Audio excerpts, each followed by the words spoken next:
It's a glorious, beautifully structured, highly entertaining American comedy with a great brain in its head. It's been absent from Broadway for too long, and I had the invitation from the producer, Philip Morgan, and his partners and the Canaan Estate to do a really loving revival of it, and I hope that's what we've delivered. We've got great people in it. I think Nina Arianda is an exquisite Billie Dawn, and just to be able to bring a great young American actress from NYU, seeing her last season off Broadway, and having the chance to work with her on Broadway this year has been a really great privilege.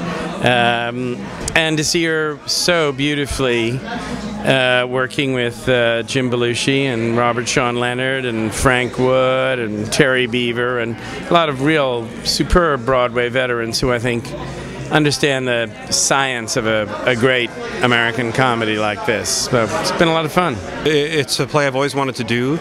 It's a part I've always wanted to do. Pretty much anything William Holden ever did or Joel McCrea is something that interests me. It's a beautiful play, and it's a moving play, and it's a really funny comedy, and I think it's I knew it. I did a reading of it a while ago with Marissa Tomei, James Gandolfini, and I don't know, probably 10 years ago, and I knew, I was in the middle of Act 1 and I thought, wow, this play really works. It's really funny.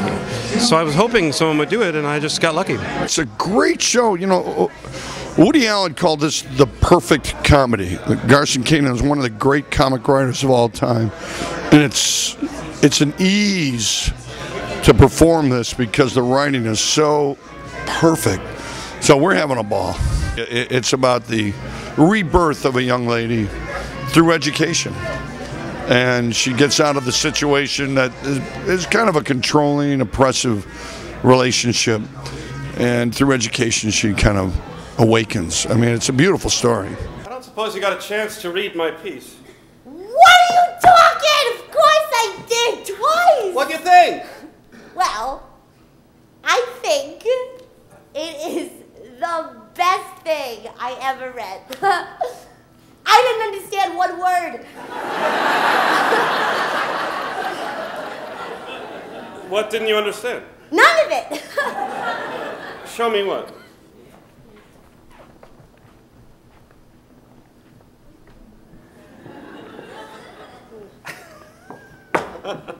What's so funny? That I'm blind practically? Practically blind. You're wonderful. I'm sorry I look funny to you. You don't. They make you look lovelier than ever. You sound like one of the ads for eyeglasses. Well? I love her because she is absolutely pure in every sense of the way. There's no subtext with the character. It's almost Shakespearean in that sense. There is zero subtext. She is as honest as you get. It's a dream come true, honestly. Jim is a genius. He really is. And his spontaneity, you really couldn't ask for more on stage. And Robert is literally, I think he might be a genius. Really. And he is one of the most kindest people I've ever met in my life. One of the most kind people I've ever met in my life. Yeah. It's unique to work with a combination of great New York theater actors, and, well, Robert Sean Leonard, for example, is one of those actors, and he's also a TV star, and Jim Belushi, who's worked less in the theater, but with a great deal of theatrical experience and SNL stuff, that sort of thing, and with the, I think, Second City, those things have their own sort of theatrical pedigree, but to work with this sort of mix of sort of high profile and grounded New York theater is a really rare chance, you know. Oh, it was a blast. Everybody. Idiots. That's one of my co-stars. It was a blast, actually. First of all, working with Doug Hughes was one of the reasons why I wanted to do this show. He's such a smart and funny, incredible director. So that was great.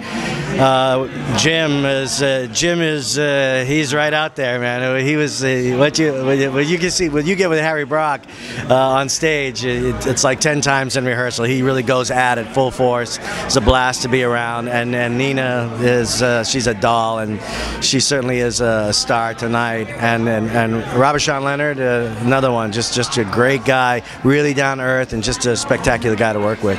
It's about wanting, and I think that's something that's compelling about it, you know, about desiring things, desiring power, desiring love, desiring knowledge, desiring to move ahead in life, and to discover that, you know, maybe what you thought you wanted was not what you wanted, and you want something else. And that's very exciting to watch that happen to someone. Happens to Billie in the show.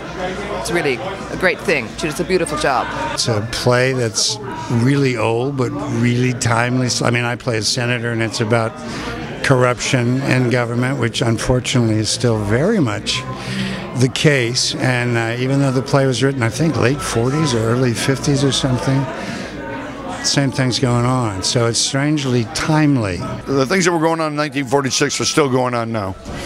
The only difference is I had a lawyer in this one in 1946. Now they call them lobbyists, where they're throwing money at senators and congressmen, trying to influence them and changing the structure of their amendments to, for favoritism, government among friends. So it's still going on, and even in a bigger way. There are plays that work, and there are plays that are moving, and when you have the right people and they're done right, they move you to a great, beautiful, lovely place. And I've had it happen in theater. I've had it also not happen in theater. It cannot do that. But when it's done right, it's a real beautiful, great experience. And I had a feeling this play could do it if we got it right.